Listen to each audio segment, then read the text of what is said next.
하나님 말씀 보도록 하겠습니다. 구약성경 열왕기하 6장 8절부터 23절까지 말씀입니다.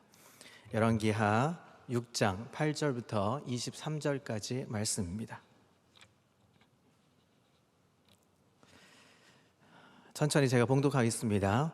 그때 아람 왕이 이스라엘과 더불어 싸우며 그의 신복들과 의논하여 이르기를 우리가 아무데 진을 치리라 하였더니 하나님의 사람이 이스라엘 왕에게 보내 이르되 왕은 삼가 아무 곳으로 지나가지 마소서 아람 사람이 그곳으로 나오나이다 하는지라. 이스라엘 왕이 하나님의 사람이 자기에게 말하여 경계한 곳으로 사람을 보내 방비하기가 한두 번이 아닌지라. 이러므로 아람의 왕의 마음이 불안하여 그 신복들을 불러 이르되 우리 중에 누가 이스라엘 왕과 내통하는 것을 내게 말하지 아니하느냐 하니 그 신복 중에 한 사람이 이르되 우리 주 왕이여 아니로소이다. 오직 이스라엘 선지자 엘리사가 왕이 침실에서 하신 말씀을 이스라엘의 왕에게 고하나이다 하는지라. 왕이 이르되 너희는 가서 엘리사가 어디 있나 보라. 내가 사람을 보내어 그를 잡으리라. 왕에게 아뢰어 이르되 보라 그가 도단에 있도다 하나이다. 왕이 이에 발과 병거와 많은 군사를 보내매 그들이 밤에 가서 그 성읍을 에워쌌더라. 하나님의 사람의 사원이 일찍 일어나서 나가보니 군사와 말과 병거가 성읍을 에워쌌는지라. 그의 사원이 엘리사에게 말하되 내 주여 우리가 어찌하리이까 하니 대답하되 두려워하지 말라. 우리와 함께 한 자가 그들과 함께 한 자보다 많으니라 하고 기도하여 이르되 여호와여 원하건대 그의 눈을 열어서 보게 하옵소서 하니 여호와께서 그 청년의 눈을 여심해 그가 보니 불말과 불병거가 산에 가득하여 엘리사를 둘렀더라. 아람 사람이 엘리사에게 내려오매 엘리사가 여호와께 기도하여 이르되 원하건대 저 무리의 눈을 어둡게 하옵소서 하매 엘리사의 말대로 그의 눈을 어둡게 하신지라. 엘리사가 그들에게 이르되 이는 그 길이 아니요 이는 그 성읍도 아니니 나를 따라오라. 내가 너희를 인도하여 너희가 찾는 사람에게로 나아가리라 하고 그를 인도하여 사마리아에 이르니라. 사마리아에 들어갈 때 엘리사가 이르되 여호와여 이 무리의 눈을 열어서 보게 하옵소서 하니 여호와께서 그들의 눈을 여심해 그들이 보니 자기들이 사마리아 가운데에 있더라. 이스라엘 왕이 그들을 보고 엘리사에게 이르되 내 아버지여 내가 치리이까 하니 대답하되 치지 마소서. 칼과 활로 사로잡은 자인들 어찌 치리이까. 떡과 물을 그들을 앞에 두어 먹고 마시게 하고 그들의 주인에게로 돌려 보내소서 하는지라. 우리 23절을 다 같이 읽습니다. 왕이 위하여 음식을 많이 베풀고 그들이 먹고 마심에 놓아 보내니 그들이 그들의 주인에게로 돌아가니라. 이로부터 아람 군사의 부대가 다시는 이스라엘 땅에 들어오지 못하니라. 아멘. 할렐루야. 하나님의 은혜와 평강이 삶에 넘치시기를 그리스도의 이름으로 축복합니다. 여러분 가끔씩 어떤 공연들을 보실 기회가 있죠. 그 중에 그림자 공연을 보신 적이 있으십니까? 그림자 공연, 우리가 보통 이제 크리스마스 성탄 전야제 혹은 또 어떤 기회에 중국이나 이런 여러 여행을 가시면 가끔씩 보시게 될 내용들 중에 그림자 공연이 있습니다. 무대 공연은 무대 앞에서 뭔가 하는 것이 아니라 그 무대 앞에 천을 들이우고 그 천 뒤에서 이루어집니다. 휘장과 연기자가 뒤에서 빛이 그들의 그림자를 휘장에 비추어서 그래서 관중들이 그 그림자 공연을 보게 되는 그것이죠. 자, 어떤 면에서 보면 우리의 인생은 그림자 공연하는 모습과 비슷한 점이 많다고 생각합니다. 우리는 주위에 많은 선과 악 그리고 옳은 것과 그른 것 그런 사이의 싸움들을 많이 보게 되죠. 그러나 우리가 보는 것은 어떤 면에서는 싸우는 그림자일 뿐일 것입니다. 진정한 싸움은 휘장 뒤에서 커튼 뒤에서 이루어지는 것이죠. 우리는 종종 이 커튼 뒤에서 이루어지는 이 싸움의 실제를 과소평가할 때가 있습니다. 그리고 우리를 위해 싸우시는 하나님의 전사들의 권능과 권세를 우리는 무시하고 과소평가할 때가 있다는 것이지요. 오늘도 우리 본문의 한 사건을 우리가 살펴보면서 정말 하나님의 역사가 얼마나 크고 위대한지를 우리가 살펴보고자 합니다. 그 중에 여러분들이 기억해야 될 두 단어를 기억하시면 좋겠습니다. 첫 번째는 안목이라는 단어가 있습니다. 안목이라는 단어가 정의가 있습니다. 그 의미는 사물을 보고 분별하는 이 견식을 안목이라고 합니다. 또 분별은 무엇입니까? 서로 다른 일이나 사물을 구별하여 가름하는 것, 그것을 분별이라고 하죠. 세상 물적에 대한 바른 생각과 판단을 이야기할 때 분별이라는 단어를 씁니다. 오늘 한 사건을 통해서 안목이 어떤 것이고 분별하는 것이 어떤 것인지를 우리가 좀 살펴보면 참 좋겠습니다. 오늘의 배경을 좀 설명하면서 이야기를 해보려고 합니다. 아람의 숙적이었던 이스라엘의 숙적이었던 아람이라는 나라가 있습니다. 이 아람은 수시로 이스라엘을 공격했습니다. 아람 왕은 이 참모들과 함께 극비리의 전략회의를 열고 이 첩자들, 간첩들의 정보를 수집하면서 필승 전략, 이 전투에서 승리할 계획들을 잘 치밀하게 계획을 짰습니다. 이곳에 군대를 보내서 먼저 군사적 요충지를 선점하고 이스라엘의 허를 찌를 계획들을 잘 세워놨던 것이죠.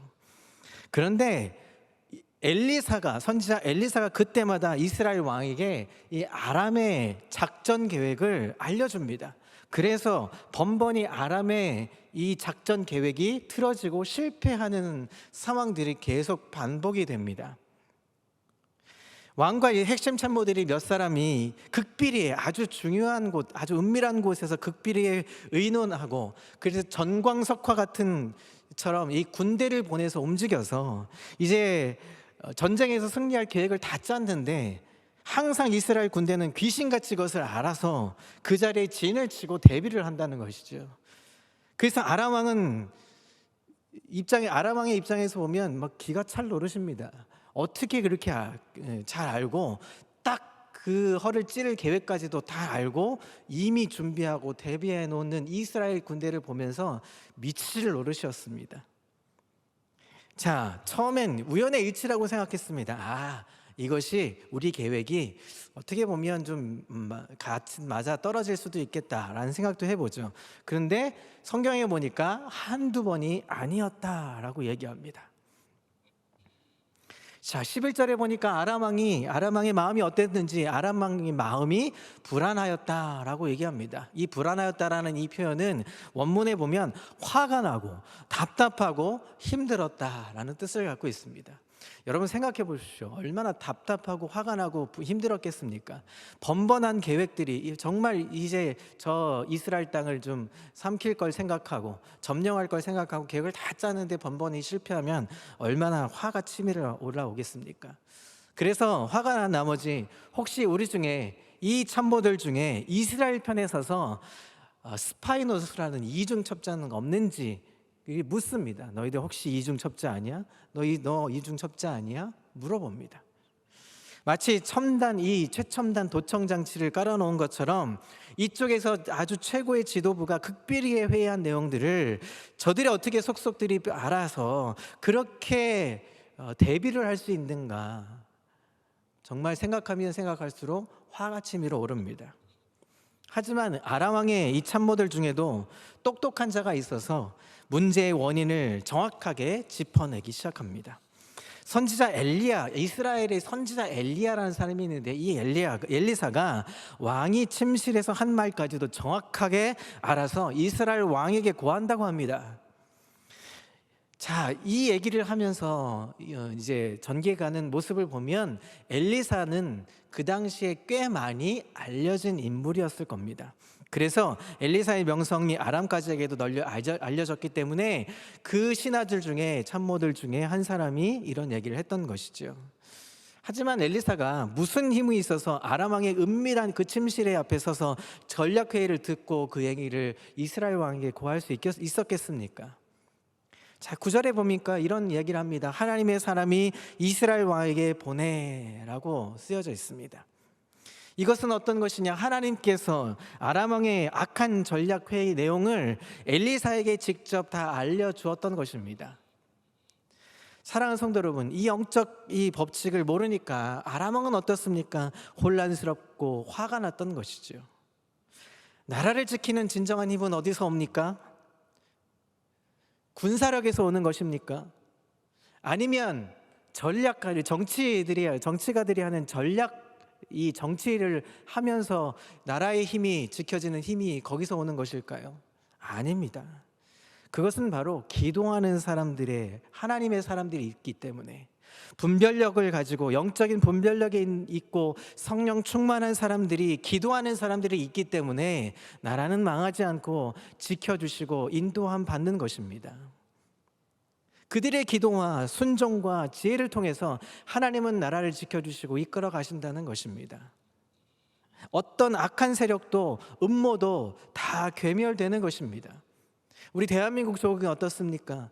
하나님이 보호해 주셨기 때문에, 지금도 하나님의 역사 속에 있기 때문에 이 나라가 믿음의 강국이 될 수 있는 것입니다. 한반도에 둘러싼 여러 국제적인 정세들이 있죠. 전쟁의 위협도 있습니다. 환경적인 어려움도 있을 수 있습니다. 그러나 그럴 때일수록 믿음의 사람들은 함께 모여서 기도했습니다. 나라를 걱정하며 기도했기 때문에 이 나라가, 이 민족이 하나님의 은혜로 지금까지 잘 살게 되었다는 것을 오늘 성경을 통해서 우리는 깨달을 수 있는 것입니다. 사랑하는 성도 여러분, 그래서 오늘 여러분 참 잘 오신 것입니다. 참 잘 오셨습니다. 자, 옆에 있는 분들에게 이렇게 한번 인사할까요? 여러분, 오늘 참 잘 오셨습니다. 인사하겠습니다. 한 번 더 우리가 인사할까요? 함께 전심으로 기도합시다. 우리 정신을 바짝 차리고 오늘 기도하는 날, 믿음으로 의지하며 하나님께 나아가는 귀한 은혜의 밤이 되기를 소망합니다. 자, 오늘 측근들로부터 이 이야기들 들은 아람 왕은 그 대군을 이끌고 엘리사가 있는 곳으로 갑니다. 우둔한 자는 어떻습니까? 실패해서 배우지 못하고 그냥 본인의 실력대로 전략대로 가는 것이죠. 엘리사가 하나님의 힘으로 자신들의 참모 회의까지도 꿰뚫어 본다는 사실을 알았다면 어땠을까요? 사태가 심각해지지 않도록 더 이상은 도발하지 않았을 겁니다. 그러나 하나님의 능력을 알지 못하는 아람 왕은 어땠습니까? 또다시 무모한 짓을 저지릅니다. 어쨌든 인간적인 시각에서 보면 사태는 심각했습니다. 개미떼 같은 아람의 대군은 엘리사 한 사람을 잡기 위해서 엘리사가 살고 있는 도단이라는 곳에 가기 시작합니다. 서리빨 같은 창검과 병거로 무장한 병사들이 살기가 등등해서 도단을 에워싸기 시작합니다. 자신들의 성이 대군에게 완전히 포위되어 있음을 엘리사의 사환이 아침에 일어나서 새벽 일찍 아침에 일어났을 때 발견합니다. 그리고 기겁하면서 엘리사에게 이야기를 합니다. 자, 그러면서 이제 절규를 하죠. 네 주여, 어찌합니까? 이렇게 대군들이 몰려와서 도단성을 에워쌌습니다. 이제 우리는 죽게 되었습니다. 어찌하면 좋겠습니까? 비명을 지릅니다. 계속해서 반복해서 하는 이야기이지만 영적으로 충만하지 않은 사람은 문제만 보면 어떻습니까? 문제만 터지면 거기서 절망하고 비명을 지릅니다. 당황해하고 다른 사람들을 원망하기도 하고 절망하며 도망갈 궁리를 하는 것이 믿음 없는 사람들의 태도인 것이죠. 자, 엘리사는 어땠습니까? 그 사환의 말에 침착하게 하나님의 음성을 자신의 사환에게 들려주기 시작합니다. 오늘 16절에 보니까 두려워하지 말라, 우리와 함께한 자가 그들과 함께한 자보다 많다라고 얘기합니다. 엘리사의 사환은 순간 당황했을 겁니다. 도대체 이게 무슨 말인지.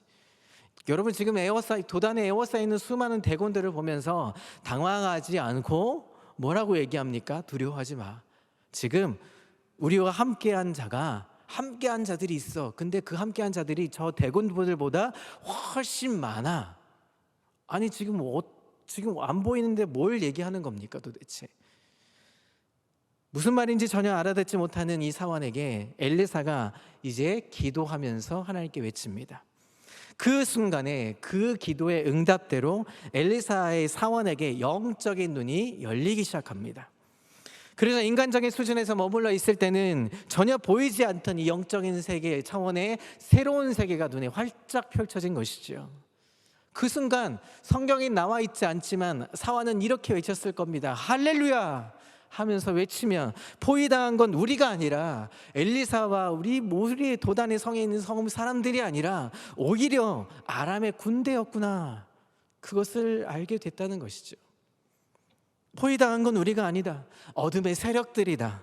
주님의 군대를 보지 못하고 두려워하는 사환을 위해서 엘리사가 기도했다고 성경은 기록하고 있습니다. 그랬더니 어땠습니까? 하나님이 그의 눈을 밝게 열어주셨다는 것이죠. 사랑하는 성도 여러분, 세상이 너무 커 보일 때가 있죠.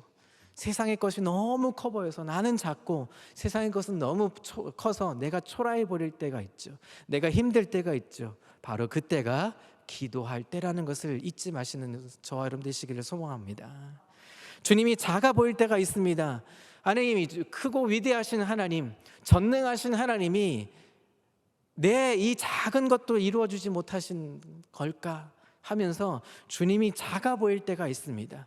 그럴 때 우리는 이렇게 외쳐야 됩니다. 아, 이때가 바로 기도할 때이구나. 무슨 말입니까? 기도해야만 볼 수 있는 크고 비밀한 세계, 영적인 비전이 보여진다는 것, 그것을 잊지 않아야 한다는 것을 오늘 성경은 보여주고 있는 것입니다. 눈 시퍼렇게 뜨고 자아가 살아 있을 때, 내 생각이 너무 많을 때는 절망밖에 보이지 않습니다. 똑똑한 사람들은 절망만 보게 되죠.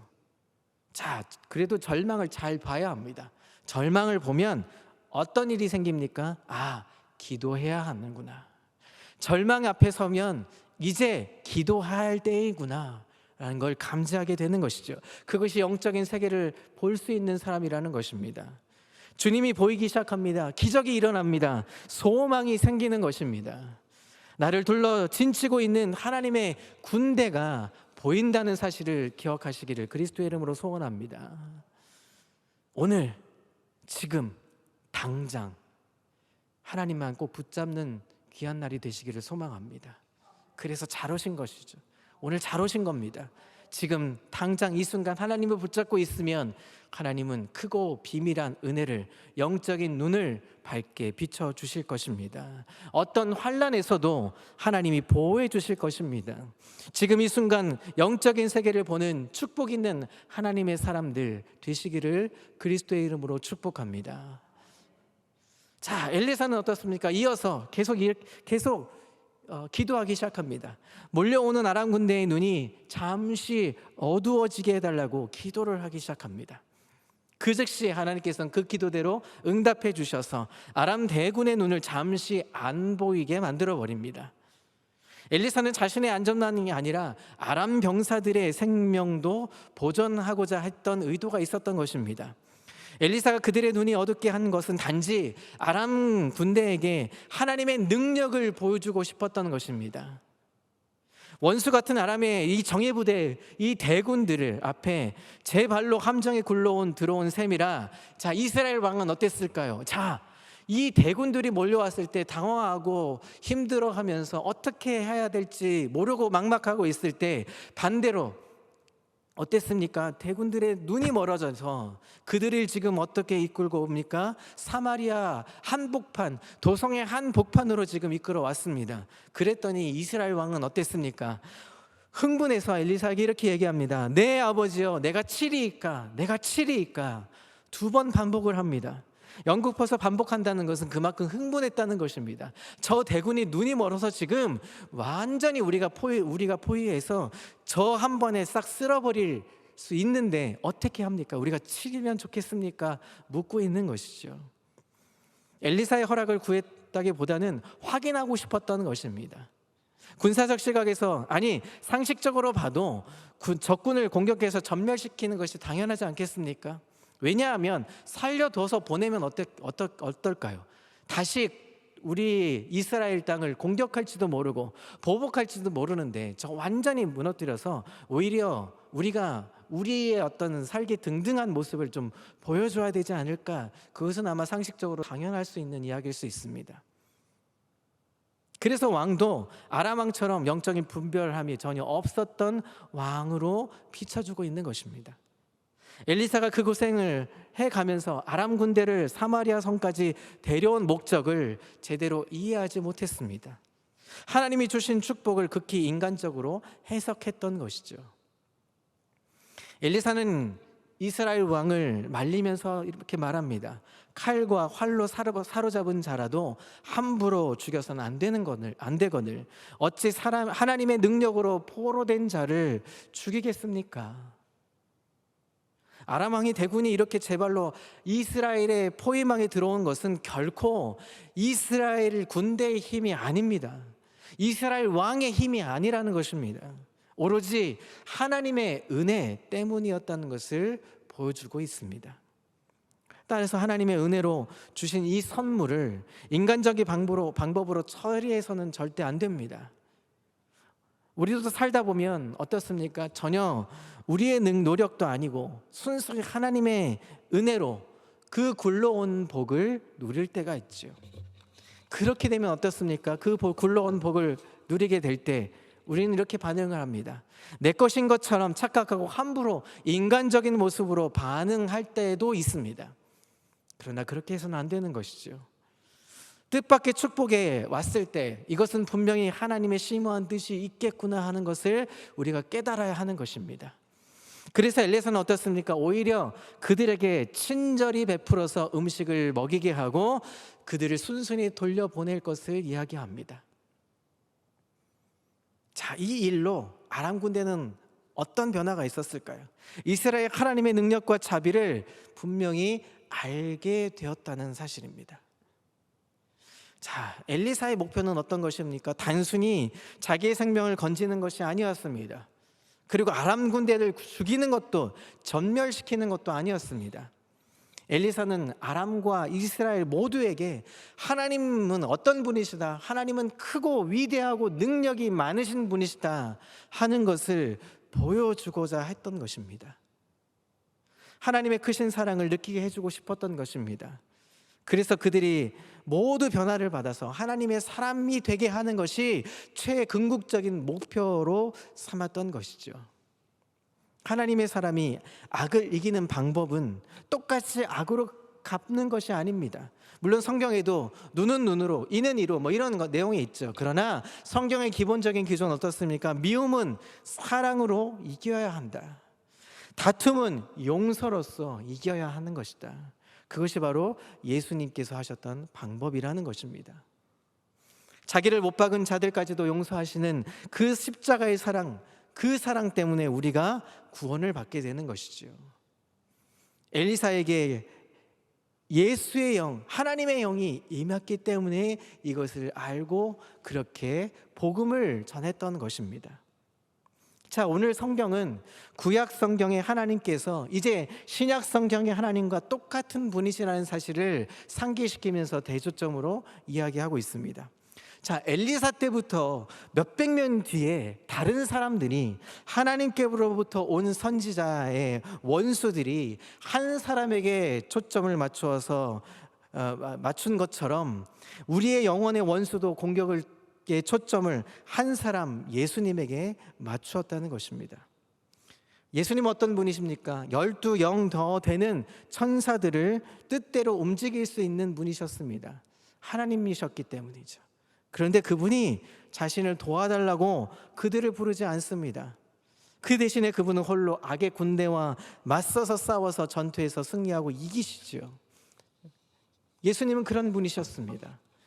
자, 엘리사는 자신의 사원에게 뭐라고 얘기합니까? 우리와 함께한 자가 그들과 함께한 자보다 많다라고 상기시켰습니다.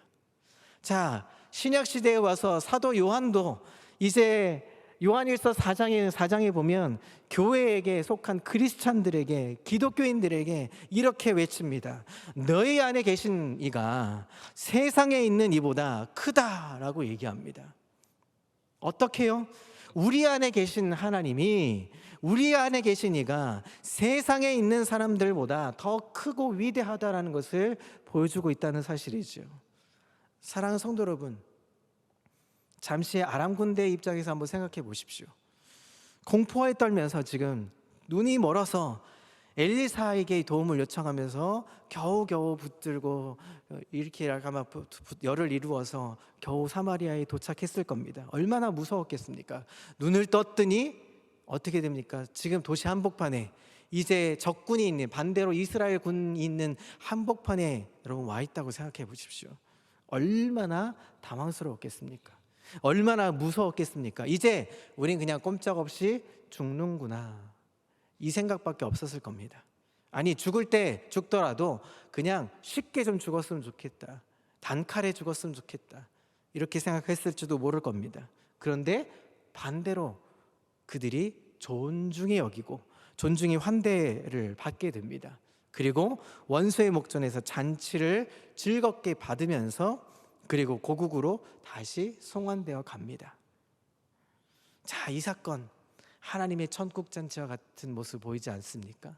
하나님은 원수도 사랑하셔서 그들을 베풀고 그들의 천국잔치로 우리를 초청하신다는 사실, 그 사실 가운데 우리가 한 가지 주목해야 될 것은 청년의 눈을 여셨다는 것입니다. 그 청년의 눈을 여신 모습을 보면서 우리도 이제 눈을 떠서, 영적인 눈을 뜨고 영적인 안목에 눈을 떠서 이제 세상 속에서 분별하는 사람으로, 구별된 사람으로, 믿음의 사람으로 하나님의 은혜를 사모함으로 달려갈 수 있는 저와 여러분 되시기를 그리스도의 이름으로 축복합니다. 이 영적인 안목, 믿음의 눈을 떠서 전능하신 하나님의 은혜를 알고 그 은혜와 능력으로 이 땅을 살아가는 멋진 기도의 사람 되시기를 그리스도의 이름으로 축복합니다. 이 땅에 살면서 우린 자꾸 세상의 눈으로, 가치관으로 자꾸 보려고 합니다. 이 땅에 살면서 하나님이 주시는 영적인 안목이 아니라 세상의 것으로, 우리는 세상의 지혜로, 세상의 지식으로 판단하려고 합니다. 그랬을 때 세상의 사단은 우리를 잡고 누르고 우리를 잡고 핍박하고 우리를 조롱거리로 만들어 버립니다. 그러나 영적인 눈을 뜨게 되면 다른 것이 보입니다. 영적인 세계가 보입니다. 하나님의 능력이 보입니다. 하나님이 나와 함께 하시는 것을 보여진다는 사실을 기억하셔서 오늘도 기도의 자리에 나왔을 때 믿음으로 기도했더니 하나님이 응답하셨다, 하나님이 역사하셨다, 하나님이 구원의 손길을 우리에게 베풀어 주셨다. 나만 그런 것이 아니라 연약하고 힘들고 어려운 내 이웃들에게, 믿음에 없는 믿음을 갖기를 원하는 자들에게 하나님은 그 은혜를 비춰주신다, 환대해 주신다, 초청의 자리로 우리를 초대하신다라는 것을 기억하면서 그 은혜를 누리며 사모하며 흔적 있는 역사의 밤이 되시기를 그리스도의 이름으로 축복합니다.